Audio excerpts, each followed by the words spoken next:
Senhor, queridos, mais uma vez estamos aqui para louvar e bendizer o nome do Senhor nosso Deus, porque só Ele é digno de toda a honra, toda a glória e todo o nosso louvor. Graças a Deus, mais uma vez estamos aqui. Graças a Deus, o Senhor tem nos abençoado, nos guardado e protegido. Obrigado por você fazer parte do nosso canal Palavra que Salva. Obrigado por você estar acompanhando as nossas mensagens aqui para louvar e bendizer o nome do nosso Deus. E também você que está nos assistindo pela primeira vez, Deus te abençoe, Deus te guarde, Deus estenda sobre você a sua graça e as suas bênçãos. Você, a sua casa, seus filhos, sejam grandemente abençoados pelo Senhor nesse dia, tá bom? E muito obrigado por você estar assistindo aqui a nossa mensagem, tá? Se você quiser se inscrever e fazer parte desse canal, as portas estão abertas aí para receber você. E juntos nós louvarmos e glorificarmos o nome do nosso Deus, tá bom? Não esqueça no final, para vocês que estão assistindo, dê o seu like aí, o seu gostei, não gostei, para que o vídeo tenha relevância na plataforma e assim outras pessoas, o vídeo permaneça por mais tempo e outras pessoas possam assistir e glorificar o nome do Senhor. Eu quero trazer para vocês Provérbios 22, 6, que é bem conhecido. Ensina a criança no caminho que deve andar, e ainda quando for velho, não se desviará dele. Ensina a criança no caminho que se deve andar, e ainda quando ela for velha, o velho, não se desviará dele. Bom, nós precisamos proteger as nossas mentes contra as tentativas de manipulação e persuasão por parte de nosso inimigo, que tenta de todas as formas, usa todas as suas estratégias para tentar nos persuadir e nos fazer desviar daquilo que é a vontade de nosso Deus.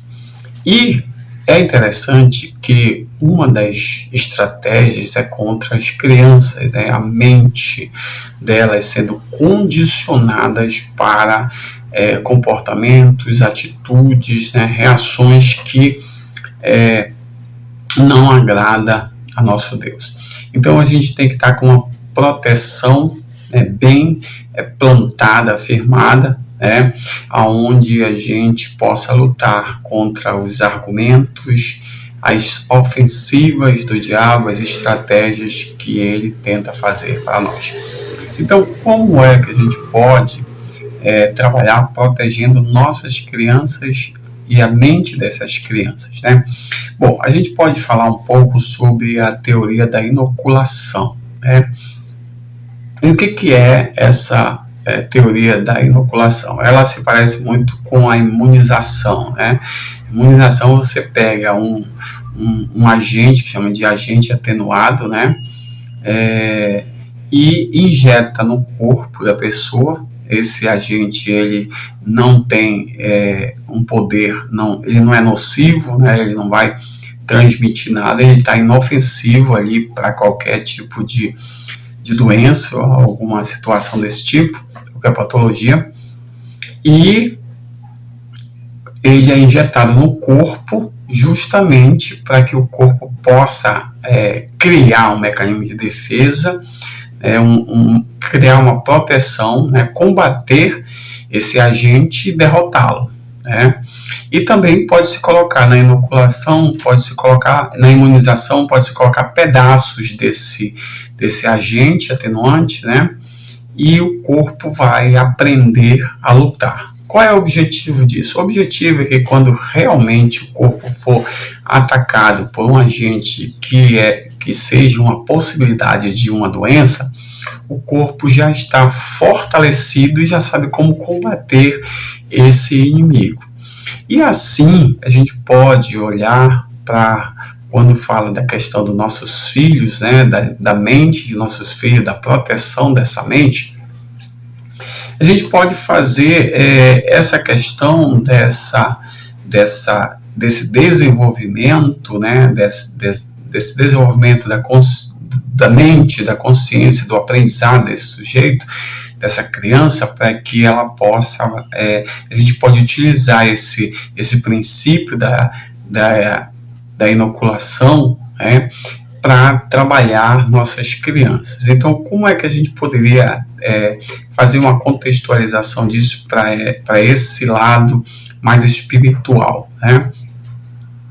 Então, o que vai acontecer? Primeiro, existem 3 situações que a gente precisa entender. A primeira é a questão de não ensinar nada. Se você não ensinar nada, seu filho não vai ter visão de mundo nenhuma, seu filho não vai ter estratégia nenhuma, seu filho vai estar completamente à mercê das estratégias do mal, né? Então, você não ensinou nada ele aprende, e aí favorece quem? Aquele que vai atacar com as suas estratégias, que são prontas, elaboradas para, a Bíblia diz, matar, roubar e destruir, né? Tem a segunda hipótese, que é a questão de você só ensinar, né, respostas prontas ou respostas decoradas. As respostas prontas e decoradas vai produzir um sujeito que na hora do embate, seja, por exemplo, numa faculdade, num contexto social, onde ele seja confrontado e tenha que usar de argumentos para contra-atacar a respeito da fé, né, da sua própria fé, tal, a respeito de Deus, a respeito dos princípios, o que ele aprende é decorado, não sai daquilo, né, é só aquilo. Quando a estratégia, como ela é maliciosa, ela tem um poder muito forte, de repente aquilo que foi aprendido, decorado, não é o suficiente para contra-atacar. E aí o que acontece? Os filhos acabam culpando os pais porque o que foi ensinado não foi suficiente ou foi decorado e não causou neles para efeito de contra-ataque que foi suficiente. Aí acabam se irritando, né, se culpando, ou culpando os pais, culpando até Deus pela situação, e não consegue ter êxito. Mas a ideia da teoria da inoculação, que seria a terceira opção, é que nessa questão, o que se pode fazer? Se pode trabalhar a criança com os argumentos considerados fracos, que é justamente a questão de colocar um agente, né, ali no corpo que não tem poder de produzir doença, mas para que o corpo ele vá se fortalecer e aprender a educar a si mesmo, através de estratégias que ele cria para que esse sistema seja protegido, para que o corpo seja protegido das ofensivas desse agente atenuado, né? E das investidas, o corpo se fortalece. Por quê? Porque quando for atacado por um agente que realmente é um potencial para uma patologia, o corpo já tem mecanismo de defesa pronto, fortalecido, equilibrado, edificado, né? Para combater ali com mais sucesso. Então ele terá mais sucesso nas suas investidas. Como é que a gente pode ver isso, por exemplo, nessa questão? É que quando um sujeito, por exemplo, ele quer aprender a lutar jiu-jitsu, ele quer se tornar um atleta de jiu-jitsu, né? Então o que vai acontecer ali? Ele precisa ir para uma academia, né? Começar a aprender, ele vai fazer exercícios, ele vai aprender técnicas, né? Ele vai aprender movimentos, ele vai aprender na prática ali como fazer, como lutar, como se comportar. Então ele vai aprendendo a se fortalecer. Veja como que é esse processo. Depois, porque qual é a ideia? A ideia é que ele vai enfrentar um sujeito que é campeão, né, de jiu-jitsu.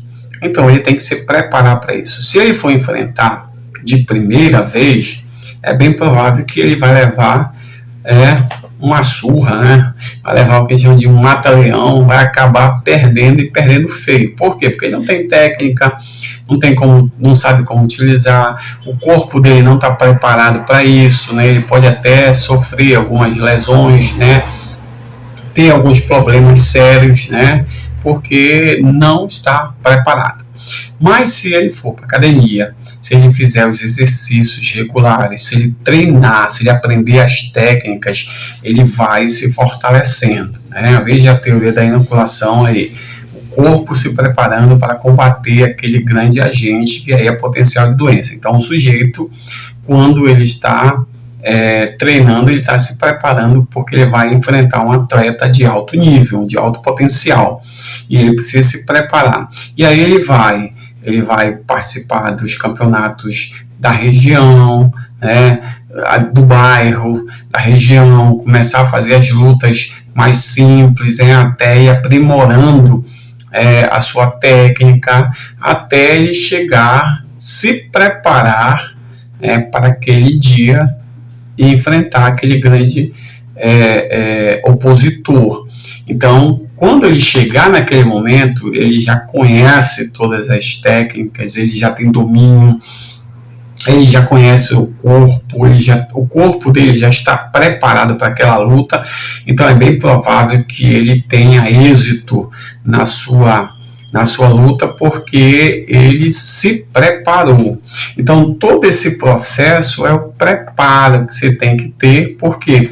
Porque começou com os argumentos, com as situações mais fracas, né? Ele foi aprendendo, até ele se preparar para isso. Então, nossos filhos precisam ser preparados para isso, né?